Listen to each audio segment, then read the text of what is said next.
அழகுல இரண்டு விதமாக சொல்வது வழக்கம். சௌந்தரியம், லாவண்யம் என்பதாக.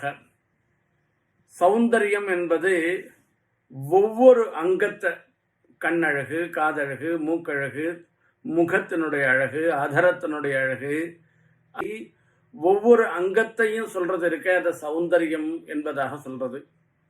சமுதாய சோபை என்பதாக சொல்வது ஒட்டுமொத்தமா எல்லாம் சேர்ந்து இருக்கிறது. சுவாமி தேசிகனுடைய திவ்யமங்கள விக்கிரகம் எப்படி இருக்குன்னாக்க, வடிவுன்றதுனால ஒரு ஒட்டுமொத்தமான ஒரு அழகு, அந்த சௌந்தரியத்தை, லாவண்யத்தை சொல்ற. வடிவழகார்ந்த என்பதாக சொல்ற.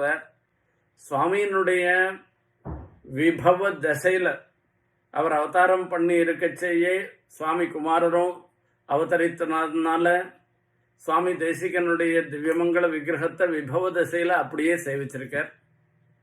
அதோட மாத்திரமில்ல, அர்ச்சாமூர்த்தியாகவும் சேவிச்சிருக்கார். சுவாமி காலத்திலேயே சிற்பிக்காக தன்னுடைய மூர்த்திய தானே படைத்தவர் சுவாமி. விக்கிரக ரூபமாக படைத்ததோடு மாத்திரமில்லாமல் அதுலேயும் அனுப்பிரவேசம் பண்ணி அப்படியே சேவை சாட்சின்றிருக்கார்.